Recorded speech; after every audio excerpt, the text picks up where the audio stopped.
Hi everyone, my name is Kirsten and welcome back to my channel. If you are new here, I talk about all things branding, social media, and email marketing for small business owners. During the day, I work on creating intentional design and strong social media strategy for my clients, and now I'm sharing all of my tips with you.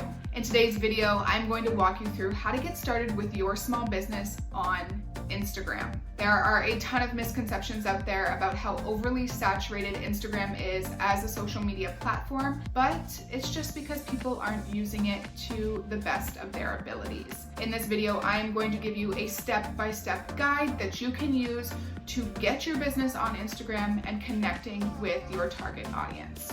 Let's dive in.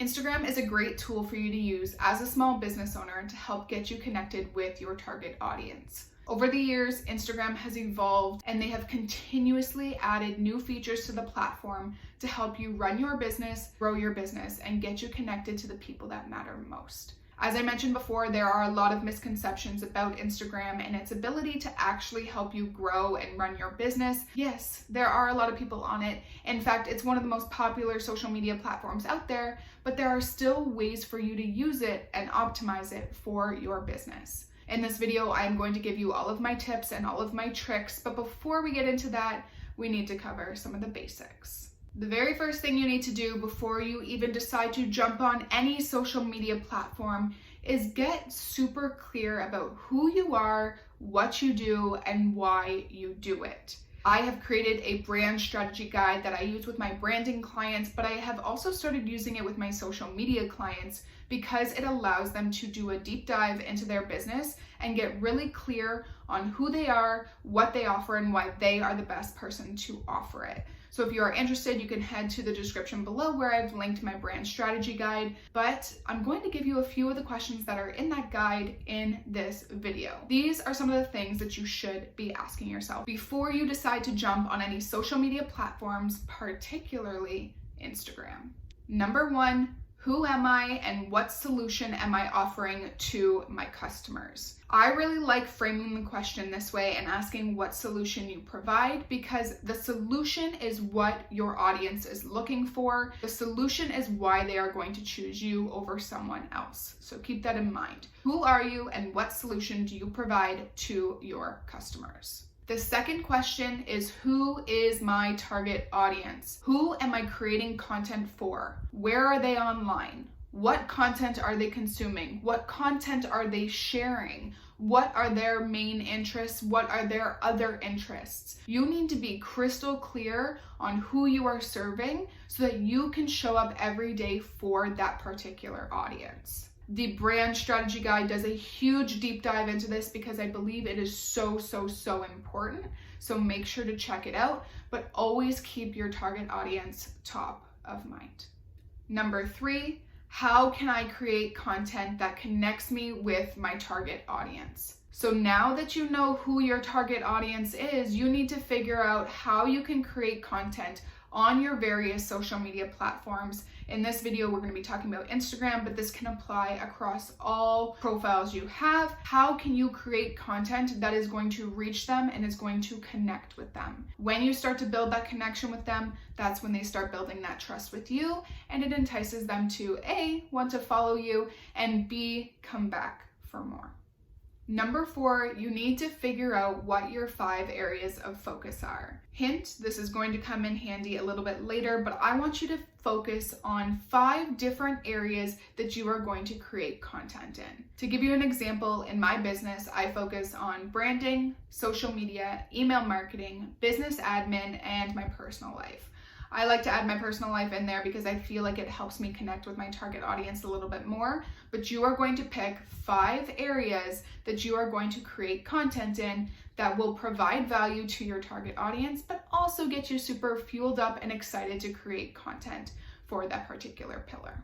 So now that we've done a deep dive into who we are, what we offer, how we are going to show up online, you need to optimize your Instagram profile. There are a lot of features in your Instagram profile that need to be optimized so that it improves your SEO. Yes, there's SEO on Instagram, but also make sure that you're being super clear about who you are and who you serve so that when someone comes to your profile, they don't have to play the guessing game about who is this person, what do they do, and why should I care? So I'm going to walk you through all of the different features in your Instagram profile that you should have to make sure it is optimized. The very first thing we're going to cover is your username. If you are someone who has a storefront, your username should match the name of your storefront. Very similar to if you have an online shop, maybe on Etsy, or you have a Shopify store, make sure that your name matches your username. If you are someone who offers a service and you are a service provider, my recommendation is to always go with your name. I have made the mistake in the past of trying to do a business name, but then also having a personal account, and it just confuses people.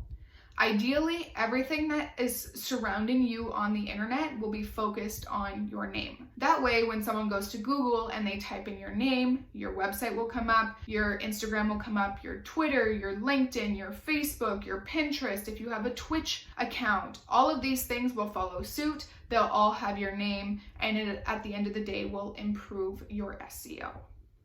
The second thing is your Instagram profile picture. This one's pretty self-explanatory, but just make sure it's on brand. If possible, try to incorporate some of your brand colors into the photo and make it unique so that it stands out.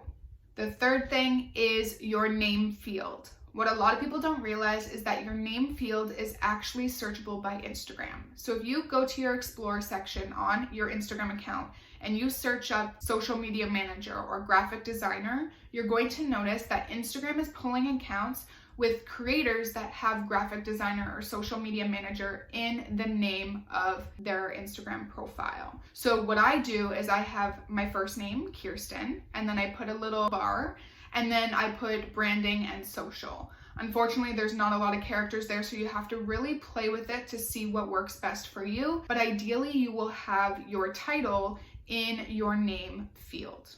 The next thing you're going to focus on, and one of the most important, is your bio. Similarly to your name field, there is a certain number of characters that you can include and you are not allowed to go over. In your bio, we want to make sure we have two main things. We want to indicate who we serve and how we serve them or how we help them. In my Instagram bio, it says, creating intentional design and strong social media strategy for small business owners. I've also tossed in a little fun fact about myself, and in a perfect world, if I have enough characters, I also add a call to action that directs people to the link below. We always want to make it super clear to people when they come to our profile who we are, what we do, and how we can help them, because if someone is looking for our products or service, they're going to know that they've come to the right place. And the last thing you are going to include in your bio/description is your location. You want to make sure that if you have a storefront, people are able to find your storefront. If they like what they're seeing on your profile, there has to be a way for them to come visit you in person. If you are someone who is a service provider, maybe you're a photographer, you want to indicate the area in which you service so that you're not getting people from different countries trying to get in touch with you to use your services. It just adds that extra level of credibility, and also just gives people more clarity about who you are and where you're from so that they know if you are a good fit for them. And the last thing I want you to include to optimize your Instagram profile are highlight icons. Ideally, you are going to have 5 highlight icons that cover your 5 pillars of focus. That way, if someone is coming to your profile for the very first time, they have content that they can binge watch. So for me, I talk about branding, social media, email marketing, business admin, and my personal life. And then there are a few extra highlight icons that I've included just to keep things fun and entertaining. I like to go to someone's profile and get a very high-level overview of what they do and do my own research. So this allows your target audience to get to know you better and allows them to see content that you've created in the past and that you've shared to your story. Now that we've established who we are, what we do, and how we can support people, and we've optimized our Instagram profile, it's now time to start brainstorming some content.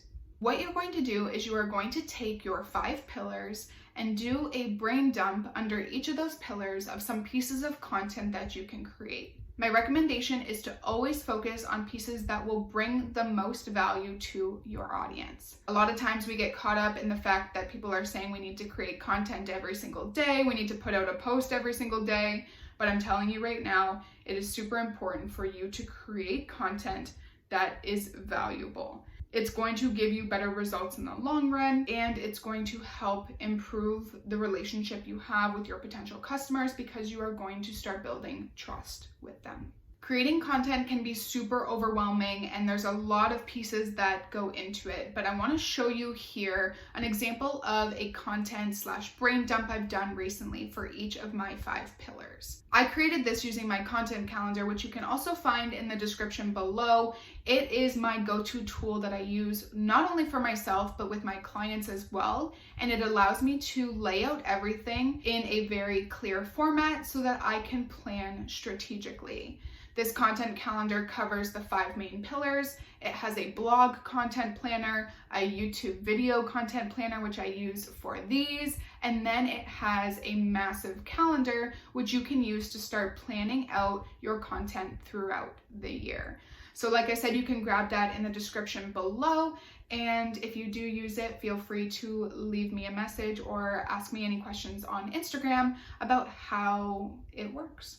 Now that we've done a brain dump of all of the different content ideas that have been floating around in our heads, it's time to figure out how we are going to best share that content. Sometimes you'll look at a piece of content and you think this would be great as a static Instagram post. Sometimes you'll look at it and you'll think it's best shared on Instagram stories or on IGTV. Maybe you should do an Instagram live. Maybe it should be shared in Reels. Maybe an Instagram swipe series. Maybe you make it into an Instagram guide. There are so many options for you to choose from. So you really need to think about which pieces of content you are going to create and how you can best share it.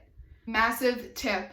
Instagram favors content that keeps their users on the platform longer. We're talking Reels, IGTV, Instagram stories, Instagram lives. These pieces of content may take longer, but they are going to pay off in the long run. Once you've figured out how you're going to share the content, you now need to share the content. There is no sense in putting all this time and effort and energy into creating this content only for it to stay stored in your hard drive on your computer. So make sure you are sharing it, and keep in mind that you have up to 30 hashtags you can use on any post. Use hashtags to optimize your reach and make sure you are using as many as you possibly can. My recommendation is to put them in the first comment, not in your caption. Things just get super cluttered, but they are great to help you get bigger reach. If you are a small business owner that has products for sale, I highly recommend you check out the Instagram shop feature, which allows you to actually list your products for sale right on the Instagram platform. It allows people to shop right on the app without actually having to leave it to go to your website. Lastly, and the most importantly, you need to engage with your audience.